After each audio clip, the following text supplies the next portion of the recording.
Derivative part 3। सो हमने derivatives के part 2 में किया था what are increasing functions, decreasing functions and what are constant functions, और हमने किया था graphs of x cube and x square. ठीक है, और आज के क्लास में हम करेंगे what is derivative test, right. So हमने लास्ट क्लास में किया था increasing function, decreasing function and constant functions. Overview दे देते हैं, ठीक है। सो जो ये हमने किए, अब जो डेरिवेटिव टेस्ट होता है वो हमें ये बताता है, या फिर हम डेरिवेटिव टेस्ट उसे बोलते हैं जब हम डेरिवेटिव्स के थ्रू देखते हैं। जब कोई हमें फंक्शन दिया रखा है और उसका हम डेरिवेटिव करके देखते हैं, और हम डेरिवेटिव्स के थ्रू बताते हैं कि that function is increasing, decreasing और कांस्टेंट, और हाउ दिस फंक्शन वर्क और how the function graph looks like. ठीक है, वो हमें बताता है derivative test. So let's start. So last class में हमने किया था इंक्रीजिंग फंक्शन। ठीक है, सो इंक्रीजिंग फंक्शन की डेफिनेशन क्या कहती है हमें? इंक्रीजिंग फंक्शन की डेफिनेशन कहती थी हमें कि if my x2 is greater than x1, then my f of x2 is also greater than or equal to f of x1, then my function is increasing function. Then मैंने किया था decreasing function। decreasing function इसका उल्टा था। decreasing function क्या आता था? if my x2 is greater than x1 and f of x2 is less than or equal to f of x1, then my function is decreasing function। और मैंने एक और फंक्शन किया था जो कि था कांस्टेंट फंक्शन। कांस्टेंट फंक्शन कहता था मुझे x2 is greater than x1 when my f of x2 is equal to f of x1। जब मेरे f of x2 f of x1 के इक्वल हो जाएगा तो वो मेरा फंक्शन कांस्टेंट फंक्शन होगा। नाउ ये हमने लास्ट क्लास में किया था, और लास्ट क्लास में हमने एक और चीज देखी थी, जो कांस्टेंट फंक्शन का डेरिवेटिव होता है वो क्या आता है? 0। The derivative of constant function is, इसका जो dy by dx आता है वो क्या आता है? 0। ये हमने लास्ट क्लास में सीखा था। क्यों 0 आता है? क्योंकि कांस्टेंट फंक्शन क्या है कि एक ही वैल्यू दे रहा है, एक ही वैल्यू दे रहा है, हर टाइम एक वैल्यू दे रहा है। कुछ भी उसमें इनपुट डालो वो आउटपुट 10 का ही दे रहा है। For example the 10 is constant. ठीक है, तुम 8 यूनिट्स डालो तब भी वो 10 यूनिट्स दे रहा है, तुम 10 यूनिट डालो तब भी 10 दे रहा है, तुम 5 डालो तब भी वो 10 दे रहा है। आउटपुट हमेशा उसकी 10 आ रही है, कांस्टेंट आ रही है। तो जब हम उस फंक्शन का डेरिवेटिव करेंगे, तो डेरिवेटिव करने का कोई फायदा ही नहीं है क्योंकि उसमें कुछ चेंज ही नहीं आ रहा है, बट डेरिवेटिव तो बताता ही चेंज है। That's the reason the constant function derivative is 0, right. ये हमने लास्ट क्लास में किया था डीप में जाकर।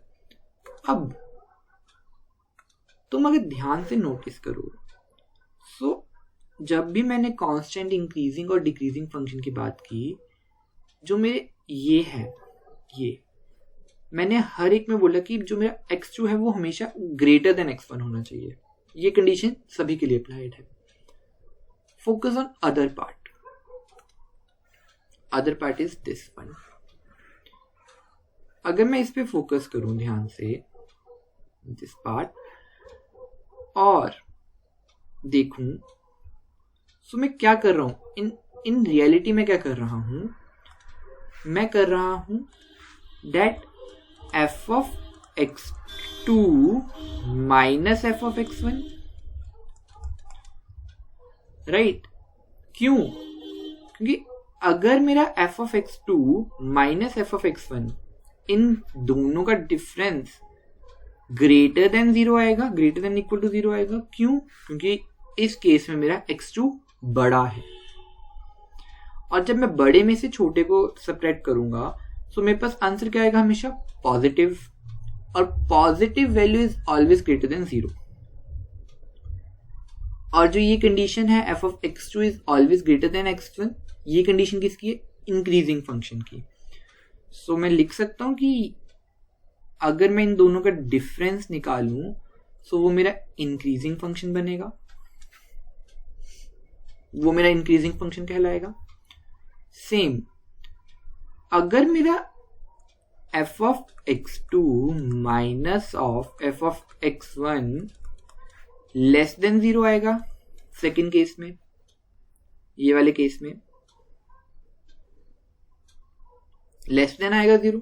क्यों, देखो अब अगर मैं f ऑफ x2 में से x1 निकालूं, इन दिस केस जो मैंने ग्रीन कलर से हाईलाइट किया है, तो इनका डिफरेंस मेरा कम आएगा, लेस देन 0 आएगा, सॉरी हाँ लेस देन 0 आएगा। क्यों लेस देन 0 आएगा, क्योंकि अब देखो x2 छोटा है और x1 बड़ा है। जब भी मैं छोटे में से बड़े को सब्ट्रैक्ट करता हूं तो मेरा वैल्यू क्या आती है, माइनस, एंड कोई भी माइनस की वैल्यू 0 से क्या होगी, छोटी होगी।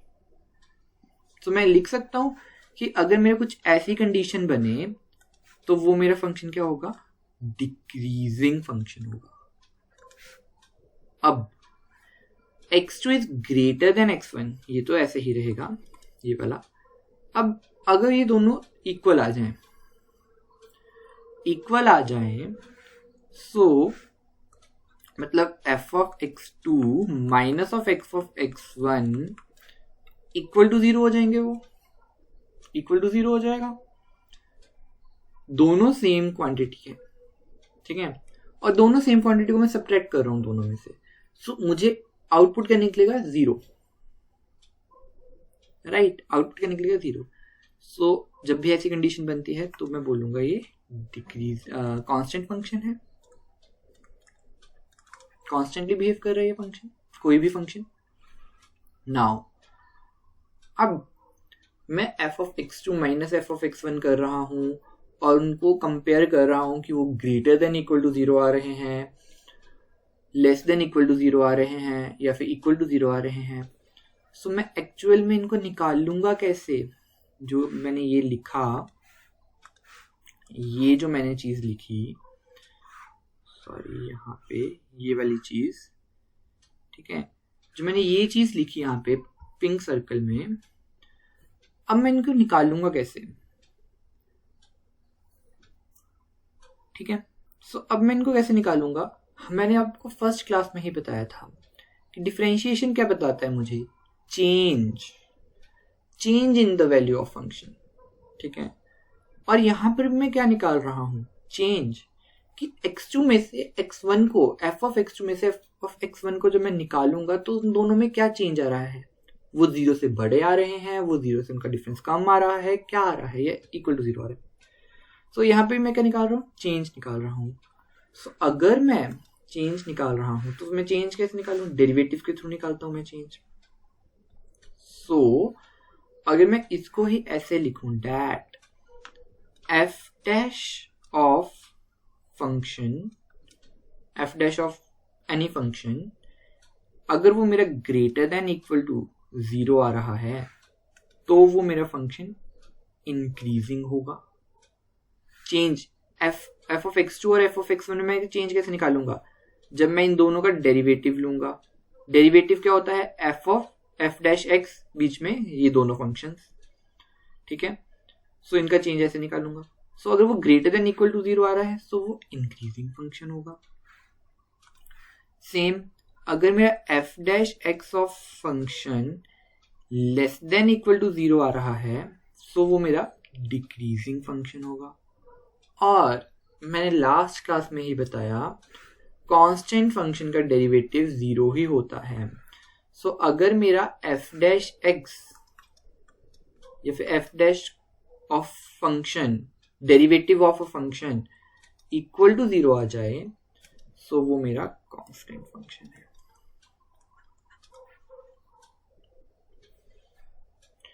राइट।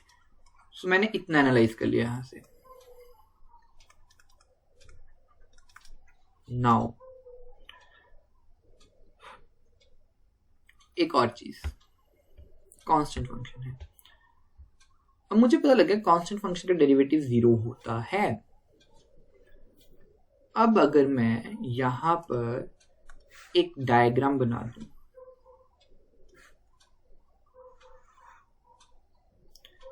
लेट्स से मैंने ये बना दिया यूं, देन यूं, देन यूं, मैंने ये कोई रैंडम ग्राफ ड्रॉ कर दिया कोई भी, और मैं तुम्हें बोल रहा हूं कि तुम इस ग्राफ को सिंपली देख के बताओ। तुम देख के बताओ, ये सब कुछ भूल जाओ, तुम देख के बताओ कि अगर मैंने इस लाइन की या फिर इतने लाइन की, ये वाला पोर्शन की बात की, तो ये वाला पोर्शन मेरा कैसे एक्ट कर रहा है? ये वाला पोर्शन मेरा डिक्रीजिंग फंक्शन के जैसे एक्ट कर रहा है, सभी बता देंगे।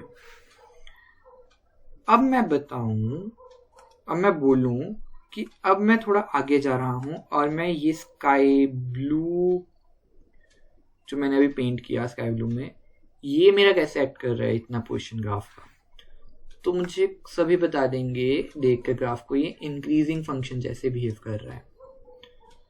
ठीक है। और अगर मैं बोलूं कि ये जो मेरा ग्रीन कलर में अब मैंने हाईलाइट किया, ये वाला पोर्शन मेरा क्या बता रहा है, कैसे बिहेव कर रहा है, सो सभी बता देंगे ये मेरा दोबारा डिक्रीजिंग फंक्शन में बिहेव कर रहा है। बट अगर मैं पूछूं, जो ये रेड डॉट अब मैं लगा रहा हूं, ये वाला रेड डॉट जहां से इमीडिएट ऐसे हुआ, ठीक है, डिक्रीज होने का इमीडिएट इंक्रीज हुआ, यहाँ पे इंक्रीज होने से बाद इमीडिएट डिक्रीज हुआ, यहां पे मेरा फंक्शन क्या बता रहा है? यहां पे मुझे क्या पता लग रहा है? इस पॉइंट पे मेरे फंक्शन क्या है, कैसे बिहेव कर रहा है। ठीक है। और अगर मैं बोलूं कि जो ये मैंने रेड पॉइंट हाईलाइट किया, जो ये रेड पॉइंट मैंने हाईलाइट किए हैं, ठीक है, इस पॉइंट पे, बस इस पर्टिकुलर पॉइंट पे, ठीक है, इस पर्टिकुलर पॉइंट पे मेरा फंक्शन क्या है, वो इंक्रीजिंग है या डिक्रीजिंग है? सो मुझे पता है इस पर्टिकुलर पॉइंट पे ना ही वो इंक्रीजिंग है ना ही वो डिक्रीजिंग है, वो एक कांस्टेंट वैल्यू दे रहा है। ठीक है, वेट अ मिनट ना, कोई भी देख के बता सकता है। वेट अ मिनट, यूं बनाया था मैंने, अरे सॉरी, हाँ।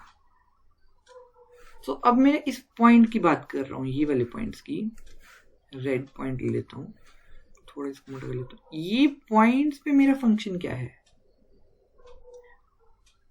ठीक है।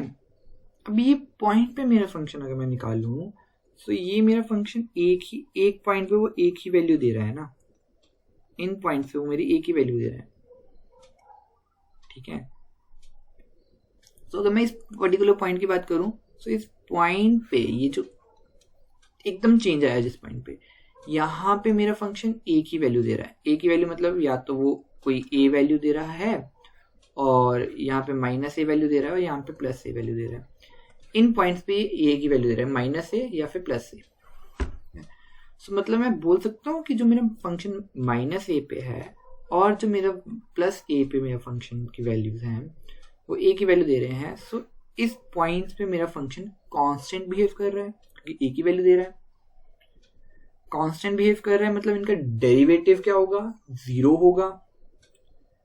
ठीक है, मतलब इन पॉइंट्स पे मेरा जो वो है डेरिवेटिव है वो क्या आएगा? 0 आएगा इन पॉइंट्स पे, इस पे।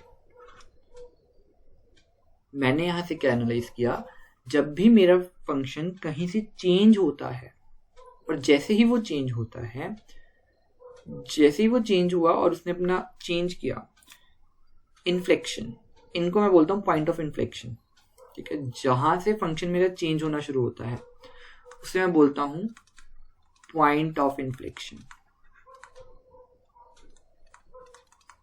राइट। जहां से मेरा फंक्शन चेंज होना शुरू होता है उसको मैं पॉइंट ऑफ इन्फ्लेक्शन बोलता हूँ। अब मैंने यहां से ये एनालाइज किया कि जहां पर भी मेरा फंक्शन चेंज हो रहा है वहां पर कुछ टाइम के लिए वो कांस्टेंट बिहेव कर रहा है, और जिस पॉइंट पे वो कांस्टेंट बिहेव कर रहा है उसे मैं पॉइंट ऑफ इन्फ्लेक्शन बोलता हूँ। और हमेशा हमेशा पॉइंट ऑफ इन्फ्लेक्शन का डेरिवेटिव 0 होगा। चाहे तुम फिर इकोनॉमिक्स में देख लो, चाहे तुम मैथ में देख लो, कहीं भी देख लो, हमेशा पॉइंट ऑफ इन्फ्लेक्शन का डेरिवेटिव 0 होगा, राइट। अब मुझे इतना समझ आ गया कि पॉइंट ऑफ इन्फ्लेक्शन का डेरिवेटिव 0 है। नाउ डेरिवेटिव तो 0 है, बट जहां से वो फंक्शन चेंज हो रहा है, इन्फ्लेक्शन क्या है, वो चेंज कर रहा है अपना, ठीक है। मतलब वो डिक्रीज हो रहा था बहुत, ये देखो यहाँ पे वो इतना डिक्रीज हो गया, वेट अ मिनट, यहाँ पे वो इतना डिक्रीज हुआ फंक्शन, ठीक है। फिर इस पॉइंट पे आके उसने इंक्रीज होना शुरू किया, फिर इस पॉइंट पे आके उसने दोबारा डिक्रीज होना शुरू किया। मतलब ये सबसे जब डिक्रीज हो रहा था तब ये अपने मिनिमम पॉइंट पे आया,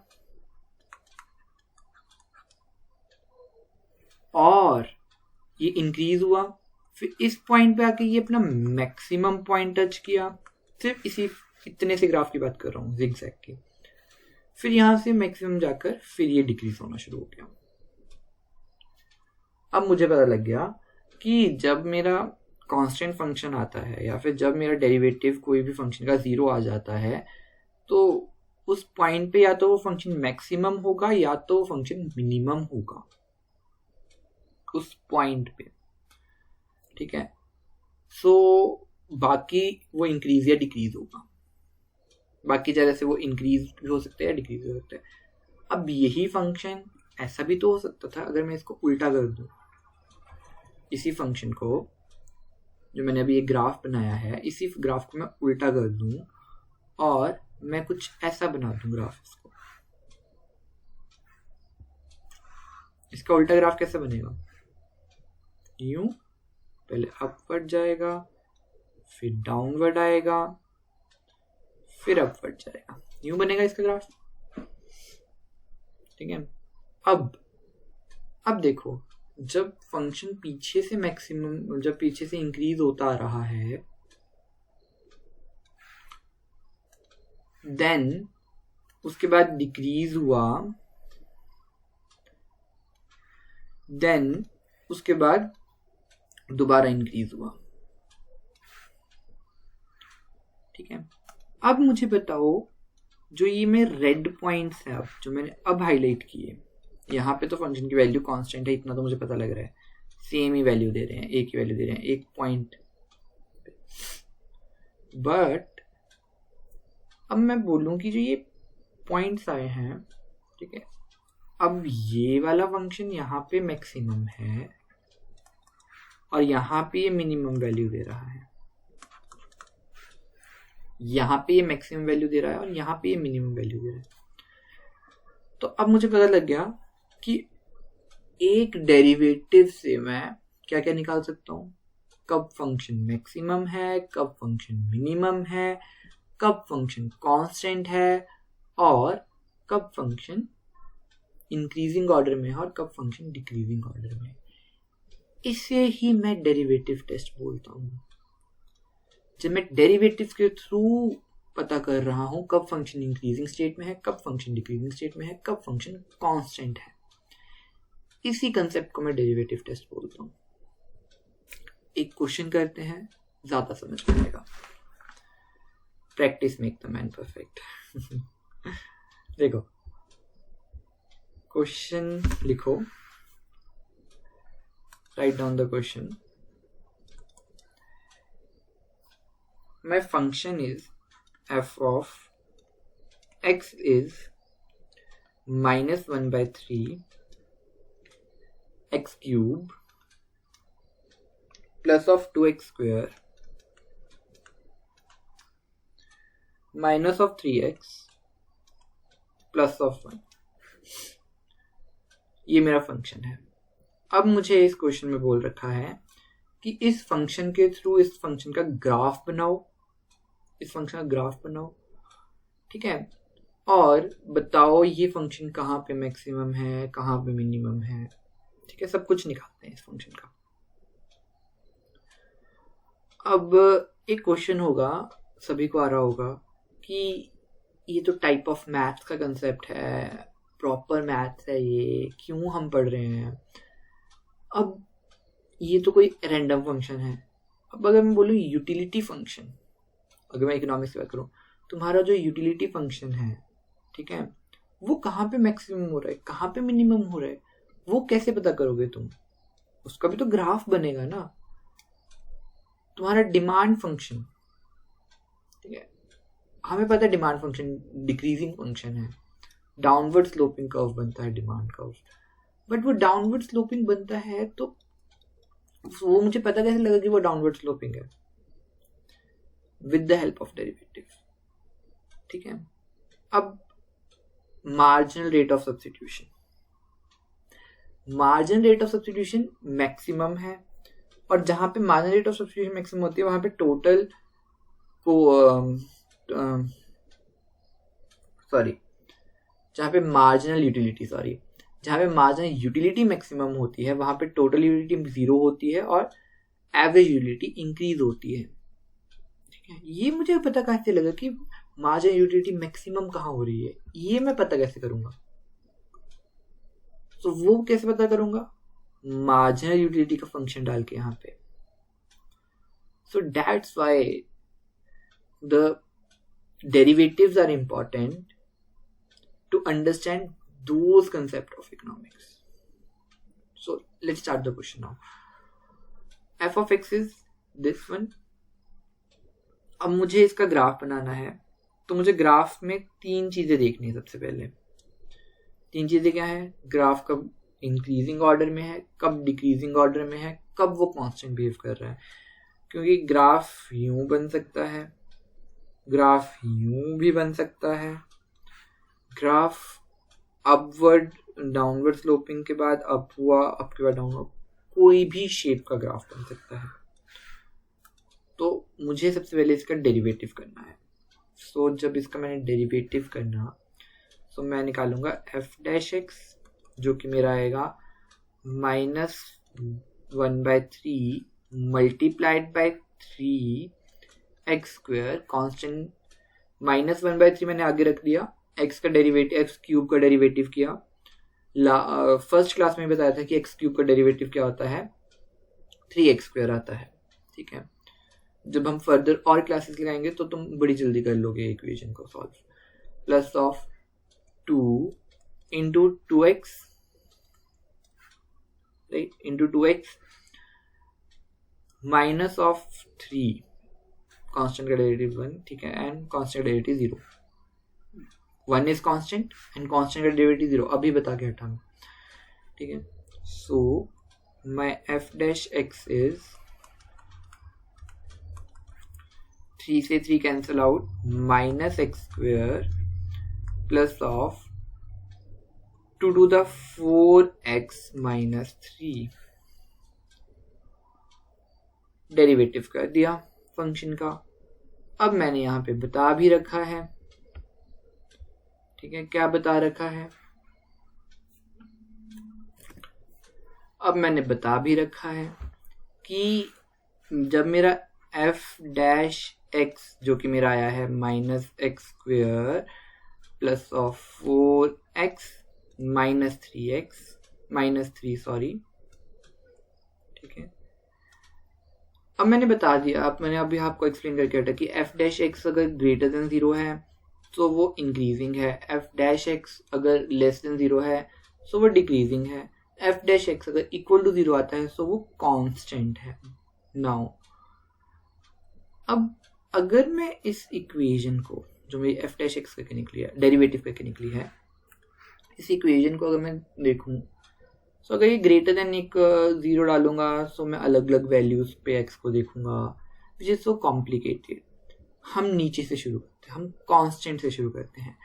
अगर मैं f डैश x को 0 के इक्वल रख दूं, ठीक है, तो वो मेरा कांस्टेंट फंक्शन जैसे बिहेव करेगा। तो देखो अगर मैं इसको 0 के इक्वल रख दूं, मतलब एफ डैश एक्स की वैल्यू क्या है, minus x square plus of 4x minus 3, right. अब अगर मैं इस इक्वेशन को सॉल्व करूं, क्वाड्रेटिक इक्वेशन है, सॉल्व कर सकते हैं, ठीक है, विच इज इक्वल टू 0। सो इसके फैक्टर्स बनेंगे फैक्टराइजेशन मेथड से, जो कि मुझे नहीं लग रहा है कि बन सकते हैं। सो हम दूसरा फॉर्मूला यूज कर लेते हैं क्वाड्रेटिक इक्वेशन का, जो कि है x equal to minus B plus minus root B square minus 4ac divide by 2a minus 2a, sorry 2a होता है, राइट। ये वाला फॉर्मूला यूज कर लेते हैं क्वाड्रेटिक इक्वेशन का, हमने कर रखा है। चलो क्वाड्रेटिक इक्वेशन को सॉल्व करते हैं। अब जब मैं इसको सॉल्व कर रहा हूं तो क्या आएगा, -4 plus minus root B square, 4 का square -4 into A C, A is -1, C is -3 divide by 2a, a is -1. Now it becomes 4 minus के 4 plus minus root 4 for the 16, 4 to the 12, 16 minus 12 is 4, ठीक है, is 4 and divide by -2, plus minus 4 is -4 plus minus 2 divide by 2, जो कि आएगा मेरे पास, ठीक है। अब इसको सॉल्व करना तो इजी ही है। क्या करूंगा अब मैं, इसके दो केस बनेंगे, एक बनेगा -4 -2 डिवाइड बाय -2, एक बनेगा -4 प्लस 2 डिवाइड बाय -2, प्लस -2 था ना। सो मेरे पास जो आंसर आएगा वो आएगा -4 डिवाइड माइनस माइनस प्लस, ठीक है, 4 5 6 divide by -2 is -6 divide by 2 is 3, ठीक है। और यहाँ पे इसको कैलकुलेट करके आएगा 2 माइनस के 2 -2 डिवाइड बाय -2 इज 1। सो मेरे पास दो आए, क्वाड्रेटिक इक्वेशन को मैंने सॉल्व किया और मेरे पास दो कोऑर्डिनेट्स आए, एक 3 और एक 1, ठीक है। सो अब मुझे इतना पता लग रहा है कि जब मैं इसको इक्वल टू 0 रख रहा हूं तो मेरे पास 3 और 1 आ रहे हैं, विच मीन्स ये 3 और 1 पे कांस्टेंट बिहेव कर रहे हैं। मैंने यहाँ पे पॉइंट्स निकाले थे, यहाँ पे ऐसे मैक्सिमम मिनिमम के, मतलब मेरे ये पॉइंट्स निकल गए, या तो ये 3 है और ये 1 है, ठीक है। मतलब मेरे जो कोऑर्डिनेट्स हैं, मतलब 3 और 1 पे मेरा जो फंक्शन है वो कांस्टेंट बिहेव कर रहा है, इतना मुझे पता लग गया डेरिवेटिव के थ्रू, राइट। मेरा जो फंक्शन है वो कहाँ पे, 3 और 1 पे मेरा कांस्टेंट बिहेव कर रहा है। अब बनाते हैं इंटरवल। देखो अगर मैं एक नंबर लाइन लूं,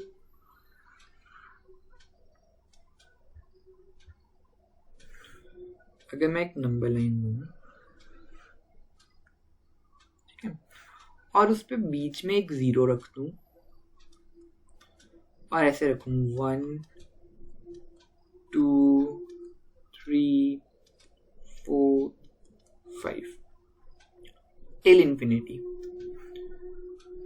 यहाँ पे भी -1 -2 -3 टिल -इंफिनिटी, राइट। देखो अब ध्यान से, अब मेरा जो फंक्शन है वो 3 और 1 पे कांस्टेंट बिहेव कर रहा है। मतलब क्या हुआ, ये मेरा 3 यहाँ पे है और 1 यहाँ पे है, ठीक है, मतलब अब मुझे इतना पता लग रहा है कि मेरे फंक्शन की जो वैल्यूज हैं, पहले तो वो -∞ से 3 तक आएगा, फिर या तो यहाँ पे इस ग्रेड पॉइंट पे या तो वो कुछ मैक्सिमम पॉइंट गेन करेगा या तो वो कुछ मिनिमम पॉइंट गेन करेगा 1 पे, या तो ऐसा बनेगा या तो ऐसा बनेगा। इतना मुझे समझ आ गया, ठीक है। देन लेट्स से वो ऐसा बना, इमेजिनरी ग्राफ बनाओ अभी तक तुम, वो ऐसा बना, ठीक है। अगर वो -∞ से 3 तक इंक्रीज होता आया है ग्राफ, सो वो -1 पे कांस्टेंट होगा, या फिर तुम ऐसा भी बना सकते हो, ठीक है, फॉर बेटर अंडरस्टैंडिंग।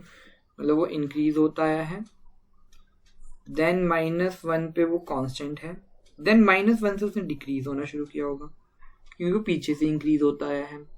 देन यहाँ से वो इंक्रीज होके यहाँ पर नहीं, फिर वो डिक्रीज ही होता गया है, यहाँ से वो डिक्रीज होता गया होगा कहाँ तक, 3 तक, क्यों, वो 3 पे दोबारा कांस्टेंट होगा, 3 तक कांस्टेंट हुआ, फिर 3 के बाद वो दोबारा ऊपर हो गया, राइट। कुछ रफ ग्राफ है ये, प्रॉपर ग्राफ नहीं बनाया मैंने अभी, रफ ग्राफ बनाया, तो कुछ ऐसा बनेगा। मतलब मुझे कुछ समझ आ रहा है कि -∞ से 1 के बीच में कुछ और बिहेव कर रहा है, 1 और 3 के बीच में कुछ और बिहेव करेगा, और 3 के बाद जो इन्फिनिटी है वहां पे कुछ और बिहेव करेगा। मतलब ग्राफ ने मुझे 3 पार्ट्स में डिवाइड कर दिया, ठीक है। मैं ग्राफ को 3 पार्ट्स में डिवाइड कर रहा हूं, ठीक है। मतलब अब ग्राफ 3 पार्ट्स में कौन कौन से डिवाइड हुआ, ये वाला पार्ट और एक ये वाला पार्ट, ठीक है। इंटरवल्स लिखूं तो इंटरवल्स मेरी क्या है, यहाँ पे -∞ से 3 तक, फिर यहाँ पे 1 से 3 तक देखूंगा मैं ग्राफ को, फिर आगे मैं 3 से इन्फिनिटी तक देखूंगा ग्राफ, राइट। इन्फिनिटी मैंने इंक्लूड करनी है, सो ओपन ब्रैकेट, बट 3 मैं इंक्लूड नहीं करूंगा, सॉरी यहाँ पे 1 तक आएगा ना, सॉरी यहाँ पे 1 तक आएगा, बट मैं 1 को नहीं इंक्लूड कर रहा हूं, सो क्लोज ब्रैकेट। देन मैं 1 को भी इंक्लूड कर रहा हूं, 3 को भी इंक्लूड करूंगा, ओपन ब्रैकेट। देन मैं 3 को इंक्लूड नहीं करूंगा और इन्फिनिटी को इंक्लूड करूंगा, तो ओपन ब्रैकेट, ठीक है। तो ये आ गए मेरे पार्ट्स, राइट। मुझे 3 पार्ट्स में डिवाइड किया है फंक्शन को, या तो ऐसे होगा या तो ऐसे होगा। अब मुझे देखना है कि -∞ से लेकर 1 तक मेरा फंक्शन इंक्रीजिंग बिहेव कर रहा है, डिक्रीजिंग बिहेव कर रहा है, कैसा बिहेव कर रहा है। अब मैं -∞ से लेकर 1 तक कैसे देखूंगा फंक्शन को कि वो इंक्रीजिंग में है या डिक्रीजिंग में है। दिमाग लगाओ। तो मुझे क्या पता लगा कि अगर मैं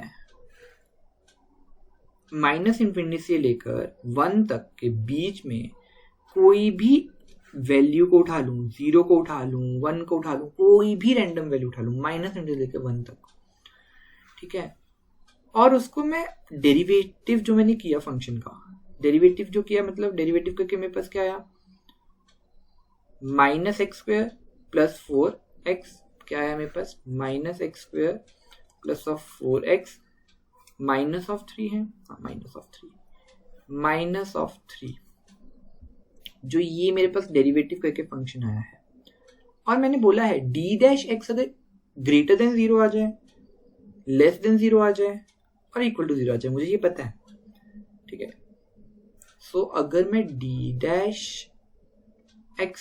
ग्रेटर देन इक्वल टू 0 आ गया, ठीक है, for some value of x, तो कोई वैल्यू डाल देते हैं, -∞ से 1 तक कोई भी वैल्यू डाल लो, लेट्स से 0 डाल लेते हैं हम, ठीक है। ग्रीन पोर्शन की बात कर रहा हूँ मैं, ग्रीन इंटरवल की बात कर रहा हूँ, -∞ to 1। सो अगर मैं -∞ से 1 के बीच में कोई वैल्यू ले लूँ, लेट से 0 ले लेता हूँ। सो अगर मैं f(0) निकालूँ या फिर f(x) at 0 निकालूँ, ठीक है, तो क्या आएगा वो? 0 का square is 0, -0 is some nothing, 3 का 4x इज 0, 0 मल्टीप्लाई समथिंग 0, सो मेरा -3 आ रहा है। अब -3 इज लेस देन और इक्वल टू 0। अब -3 जो मेरी वैल्यू आई है, फंक्शन की जो मेरी वैल्यू आई है एट 0, वो आई है -3 लेस देन 0, -3 लेस देन 0। अब लेस देन 0 वाला कौन सा केस था? डिक्रीजिंग फंक्शन का केस था।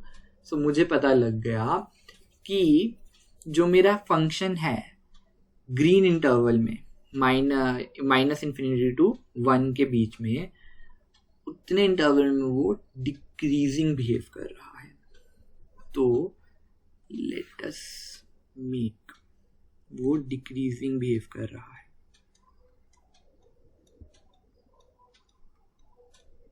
कहां तक डिक्रीजिंग बिहेव करेगा? 1 तक करेगा। क्यों? 1 पे आगे वो दोबारा कांस्टेंट हो गया है, जो कि मैंने देखा। 1 पे आके वो दोबारा कांस्टेंट हो गया। अब मैंने देखना है ये 1 और 3 की इंटरवल में कैसे बिहेव कर रहा है। 1 और 3 की इंटरवल में वो इंक्रीज कर रहा है या डिक्रीज कर रहा है। वैसे अगर हम कॉमन सेंस भी लगाए तो कोई फंक्शन डिक्रीज कर रहा है और वो एक पॉइंट पे हिट किया, तो हिट करने के बाद दोबारा इंक्रीज ही करेगा ना, ठीक है। एक पॉइंट पे आगे वो कांस्टेंट हुआ तो दोबारा इंक्रीज करेगा, मुझे पता है वो इंक्रीज करेगा, बट तब भी एक बार चेक कर लेते हैं, ठीक है। 1 और 3 के बीच में, जब मैंने 1 और 3 के बीच में चेक किया, लेट से 2 उठा लेते हैं। सो -x² प्लस 4x - 3 एट 2 पे देखेंगे हम इसको, ठीक है। सो 2 का स्क्वायर इज 4 माइनस के 4, ठीक है, plus of 3x plus of 3x 3 नहीं हाँ 2 to the 4 plus of 4 into 2 4 to the 8 3 नहीं 4 to the 8 -3 which is 4 5 6 4 5 6 7 7, ठीक है। 8 - 7, ठीक है। 8 - 7 is 1 is greater than 0, 1 is greater than 0, 1 is greater than 0, I know। अब greater than 0 का क्या मतलब हुआ? greater than 0 का मतलब हुआ कि वो बढ़ रहा है। अब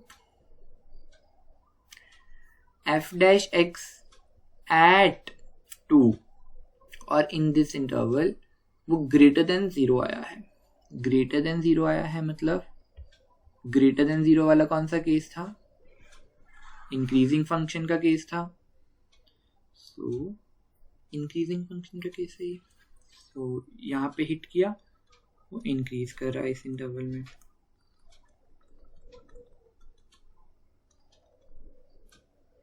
ठीक है, wait minute, let me clarify this. हाँ, सो ये इंक्रीज कर रहा है फंक्शन। मुझे थोड़ा क्लियरली बनाने दो ना, थोड़ा ये ऐसे बना। सो ये इंक्रीज कर रहा है। वैसे भी मैं अगर कॉमन सेंस लगाऊं तो इंक्रीज ही करना था, ठीक है। ये इंक्रीज कर रहा है। अब मैं बोल रहा हूं कि इंक्रीज करके ये कहां तक जाएगा? इंक्रीज कहां तक करेगा? यहां तक। क्यों यहां तक करेगा? क्योंकि इसके बाद ये हिट होगा, क्योंकि यहाँ पे ये कांस्टेंट बिहेव कर रहा है। जहां पे ये कांस्टेंट बिहेव करेगा तो वहां पे हिट करके नीचे को आएगा। और मुझे पता है ये डिक्रीजिंग बिहेव करेगा, बट डेरिवेटिव की हम कंसेप्ट लगाते हैं और लिखते हैं कि अब मैं 3 और इन्फिनिटी के बीच में देख रहा हूँ, 4 उठा लेते हैं, 3 और इन्फिनिटी के बीच में 4 इजी लग रहा है मुझे। जब मैं 3 और 5 के बीच में 4 उठा रहा हूँ तो क्या आएगा वो 4 का square plus of 4 into 4 minus 4 का स्क्वायर होगा वैसे, minus of 3, 4 4 10 16 plus of minus 16 minus of 3, 16 plus के 16 minus 16 minus 3, again minus 3 is less than equal to 0, again minus 3 is less than equal to 0। अब वो लेस देन इक्वल टू 0 आ रहा है, तब दोबारा लेस देन इक्वल टू 0 आ रहा है, मतलब डिक्रीजिंग फंक्शन का केस। सो वो 3 से हिट किया, वो दोबारा डिक्रीज करना शुरू कर दिया फंक्शन मेरा, राइट। अब ये बन गया मेरा रफ ग्राफ, अभी भी ये रफ ग्राफ बना है, बट अब मुझे ग्राफ से इतना पता लग गया कि जो मेरा ये वाला पॉइंट है, मतलब माय फंक्शन एट 1, जो मेरा फंक्शन है वो 1 पे क्या दे रहा है, मिनिमम वैल्यू, मिन वैल्यू दे रहा है, और मेरा फंक्शन 3 पे क्या दे रहा है, मैक्सिमम वैल्यू, राइट। मतलब मुझे क्या पता लगा, मेरा फंक्शन मैक्सिमम वैल्यू कहाँ दे रहा है, 3 पर, मिनिमम वैल्यू कहाँ दे रहा है, 1 पर, ठीक है। मैक्सिमम वैल्यू 3 पर, मिनिमम वैल्यू 1 पर, ठीक है। अब द क्वेश्चन इज दैट, ये तो मैंने स्ट्रेट लाइंस बनाई है, ज़िगज़ैग, जरूरी है ये स्ट्रेट लाइंस बनेंगी, ठीक है। ये कुछ ऐसे भी तो बन सकता है कर्व, स्ट्रेट लाइंस को अगर छोड़ दो, यूं, ये आ गया मिनिमम, अरे दोबारा स्ट्रेट लाइन बन गई। ये कर्व कुछ ऐसा ही बन सकता है ना, ये आ गई मिनिमम वैल्यू, यूं करके मिनिमम वैल्यू पे हिट किया, फिर मिनिमम वैल्यू से फिर अपवर्ड गया, फिर यहाँ पे मैक्सिमम वैल्यू पे हिट किया, एंड यहाँ से डिक्रीज कर गया, ठीक है। ऐसे कर्व भी बन सकता है। अब ये कर्व बनेगा या फिर स्ट्रेट लाइन ऐसे जिगजैग्स बनेंगे, ये पता लगेगा हम जब हर एक वैल्यू पे हल्का हल्का चेक कर लेंगे। इतना डीप डाउन जाने की जरूरत नहीं है, हमने बस अंदाजा लगाना होता है कहाँ इंक्रीज है कहाँ डिक्रीज है। तो मुझे क्वेश्चन ही ये बोल रहा है, ट्राई करना अलग अलग वैल्यूज पे डाल के, और कमेंट सेक्शन में बताना कि ये कर्व बना या फिर स्ट्रेट लाइन जिगजैग बना, ठीक है। तो बस ये होता है मेरा डेरिवेटिव टेस्ट, इससे मैं बोलता हूँ डेरिवेटिव टेस्ट।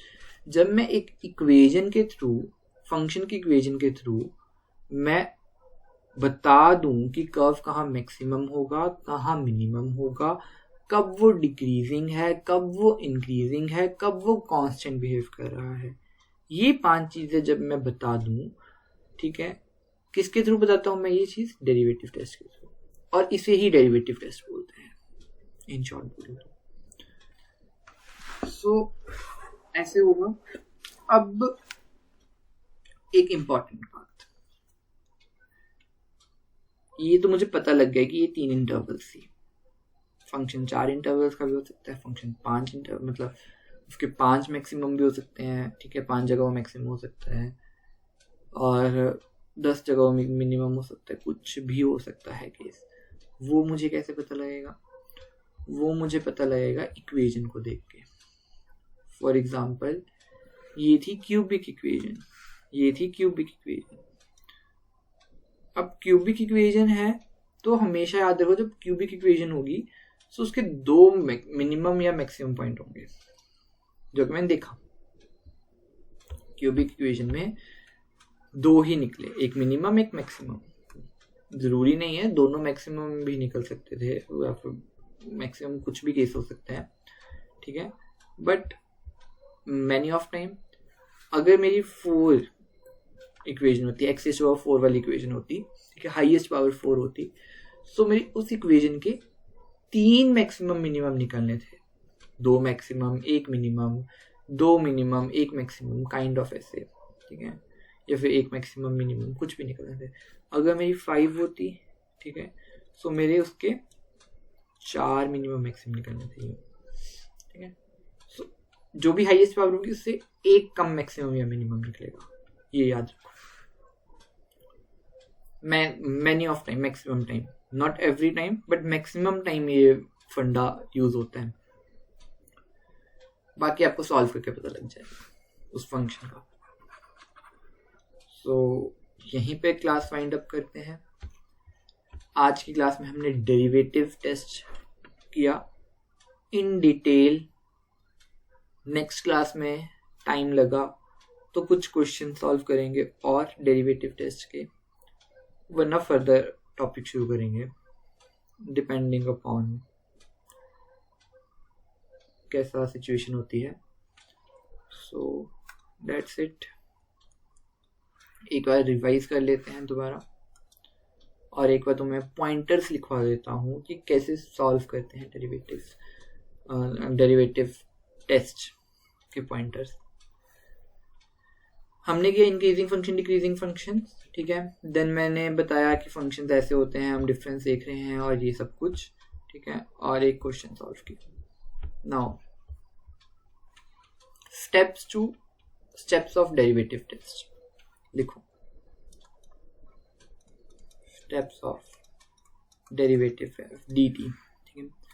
सबसे पहला स्टेप है, अरे इतना मोटा क्यों चल रहा है ये मार्कर, अच्छा। सबसे जो पहला स्टेप होगा वो है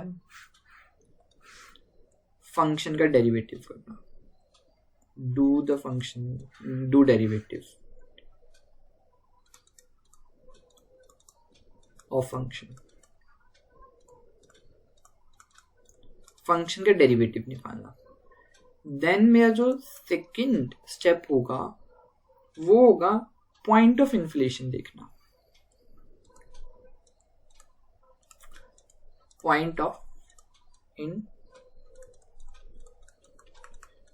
इन्फ्लेक्शन देखना, मतलब कहाँ पे फंक्शन चेंज कर रहा है, पॉइंट ऑफ इन्फ्लेक्शन ढूंढना। वो कैसे ढूंढूंगा, फंक्शन को इक्वल टू 0 रख दो। क्यों रखना है, क्योंकि फंक्शन पॉइंट ऑफ इन्फ्लेक्शन पे कांस्टेंट होता है और कांस्टेंट इक्वल टू 0 होता है, राइट।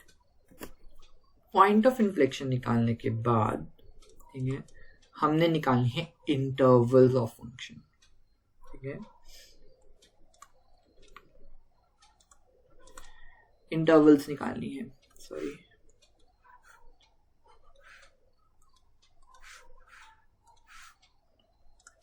ठीक है, इंटरवल्स निकालनी है। देन इंटरवल्स ऑफ फंक्शंस के बाद वो इंटरवल्स को, हर एक इंटरवल को उठाना है और हर एक इंटरवल में देखना है कि जो मेरा फंक्शन है वो मैक्सिमम है, नहीं वो मेरा फंक्शन डिक्रीजिंग बिहेव कर रहा है या इंक्रीजिंग बिहेव कर रहा है।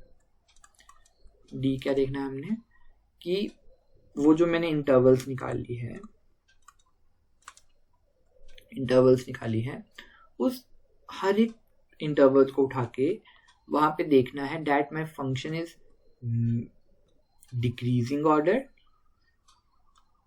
या फिर इंक्रीजिंग, मतलब वो कैसे बिहेव कर रहा है मेरा फंक्शन,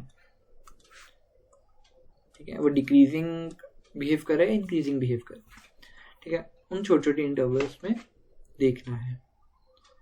देन ई पार्ट मेरा ग्राफ बन जाएगा जो मैंने बनाना था।